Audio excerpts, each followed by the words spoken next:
what is going on, and welcome back to What Shall We Do Next. I'm Mike, your host, and I hope you guys are having the best day ever. Before I get started, guys, if you are new here, please subscribe if you haven't already done that. We're on the road to 88,000 subscribers, and I would love you to join me on this journey. So hit subscribe and join the fam. And also, guys, go follow me on all my social media. Links are in the description. I have Facebook, Twitter, Instagram, and even Snapchat, so go follow me in all of those. And as you guys know, I recently started a Facebook account, so you can add me on Facebook, and we can be Facebook friends, so go do that. Link is in the description. And finally, be sure to turn on the notification bell right next to the subscribe button. That way you get notified every time I upload a video. Thank you. But once again, I am coming back at you guys with another creepy video, and today we are talking about another urban legend. And this urban legend is called Slender Man. Now, we all know who the Slender Man is, but I'm gonna read the description anyway. So, the story of the Slender Man is a creepypasta about a strange paranormal creature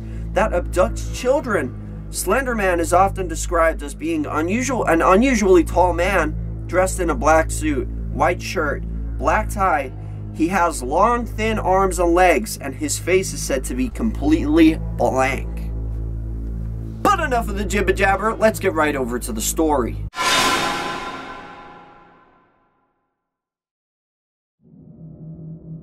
Slender Man. According to the legend, Slender Man can stretch or shorten his arms at will and has tentacle-like appendages protruding from his back. His presence can cause memory loss, insomnia, paranoia, nosebleeds, and coughing fits. Whenever the Slender Man appears, children are abducted. They say he lures them into the woods, then controls their mind and forces them to walk into his outstretched arms. They are never seen again. A series of woodcuts were found in Germany.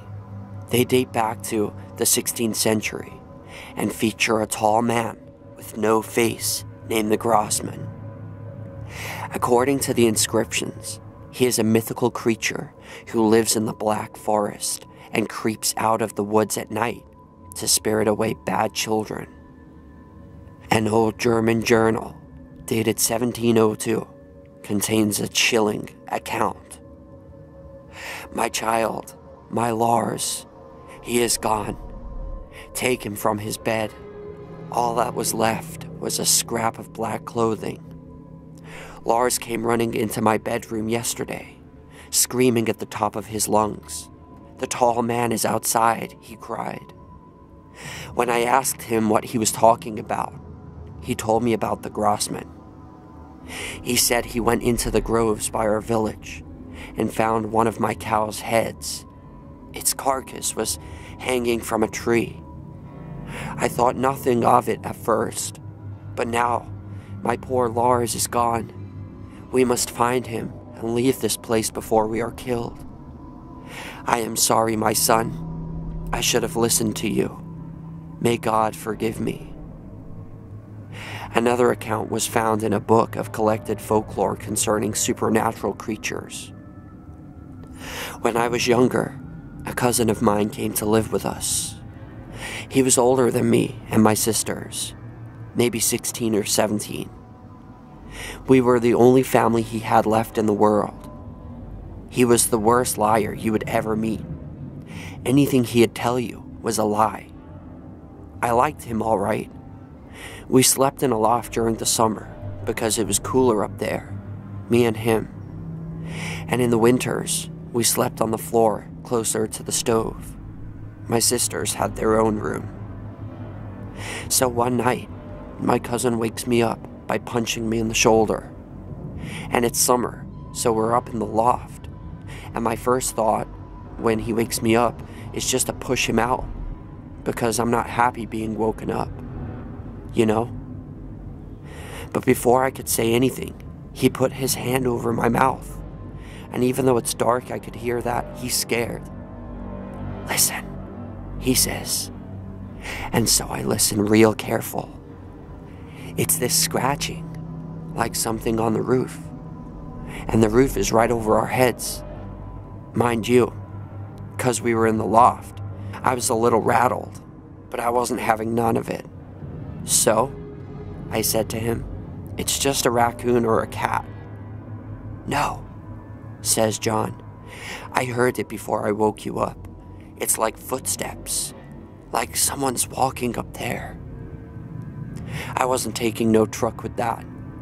I told you he was the worst liar.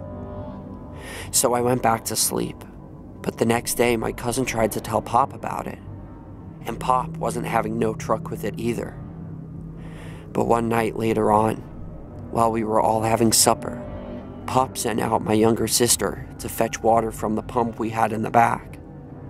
After a while, we heard Lily scream, and it was Ma who got up first, and then Pop.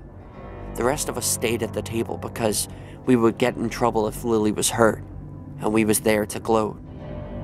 Soon enough, though, we heard Pop and Ma shouting too.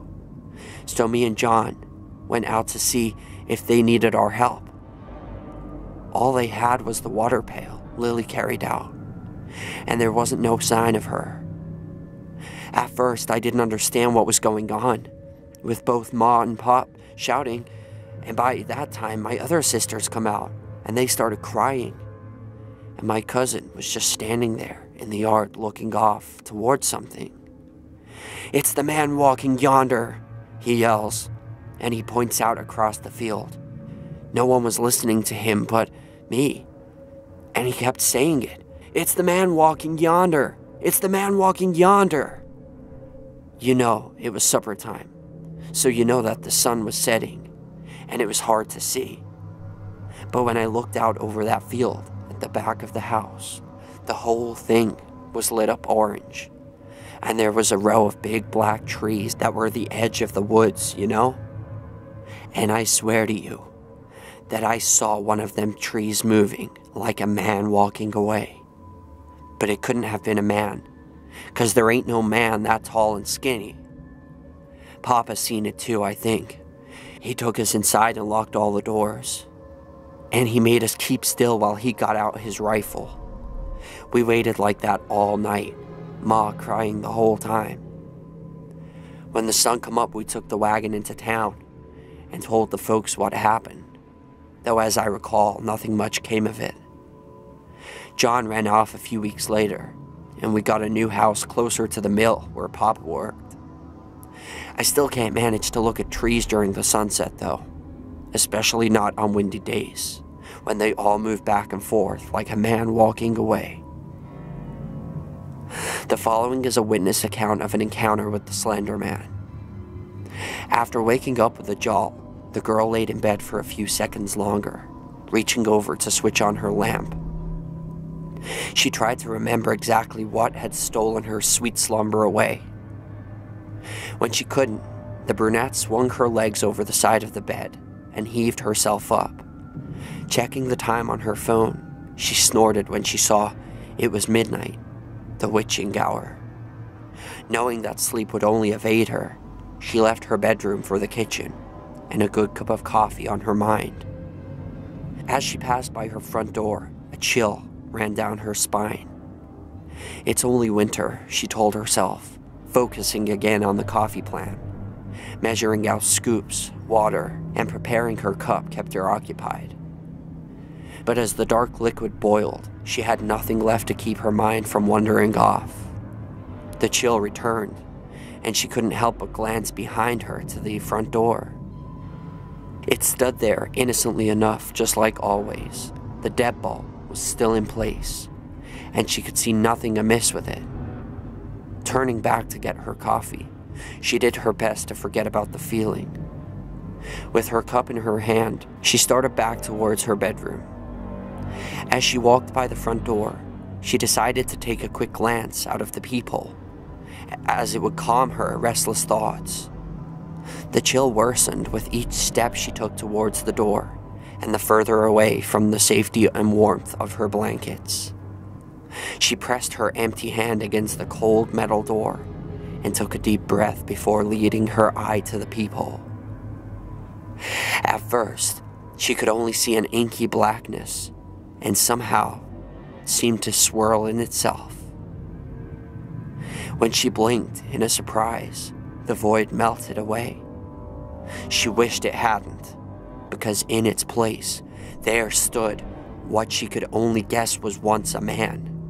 The limbs were long and inhumanly awkward, with bulky joints branching off into several arms, not unlike the branches of the tree.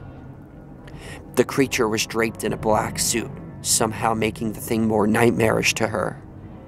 The icing on the proverbial cake, however, was what passed as the hellish thing's face. It was as though her mind blurred the ghastly visage to spare itself further shock and horror. She shoved herself away from the door, with the hand still pressed against it.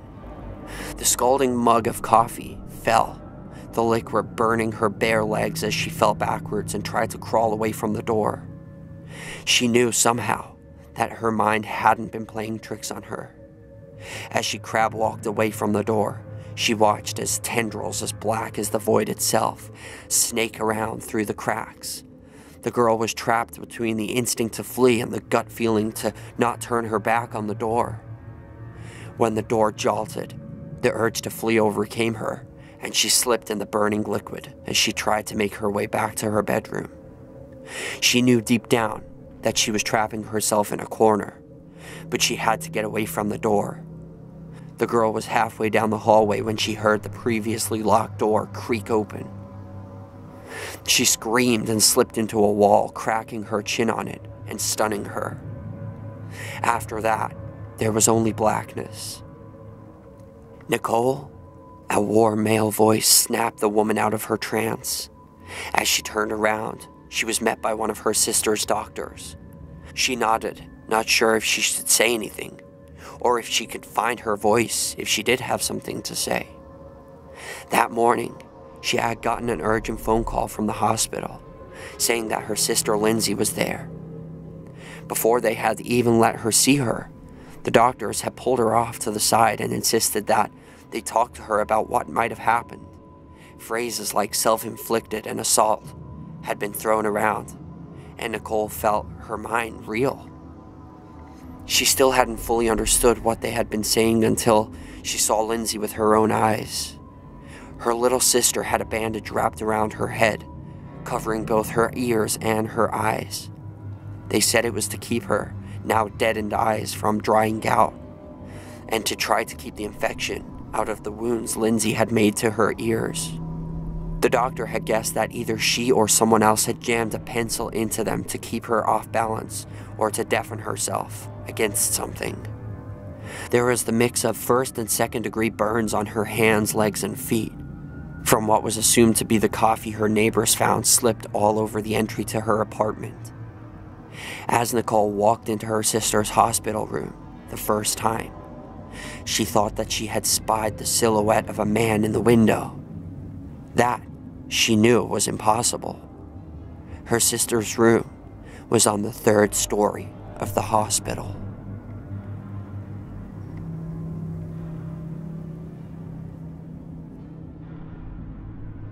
And that is the end of that. So I hope you guys enjoyed the story, the Slender Man story. I'm gonna have more of these coming soon because there's a whole bunch of Slender Man stories. So if you want more of that, let me know in the comment section. But my question to all of you for question of the day is, do you believe that the Slender Man is real, or do you believe it's just a made-up fictional character? Let me know in the comment section. That is question of the day. But thank you guys so much for watching. I hope you enjoyed this video. If you did, please slap a like on it. Let's see if we can go for 38 billion likes on this video. I would really appreciate that. And if you guys didn't see my previous video, be sure to check that out on the outro right about here. You can click it, or if you just want to watch another random video, you can click this side and it will do that too. But remember, the most important thing of all, guys, chase your dreams. I love you all. Don't let anybody bring you down, and I'll see you back here tomorrow for another video. Peace out.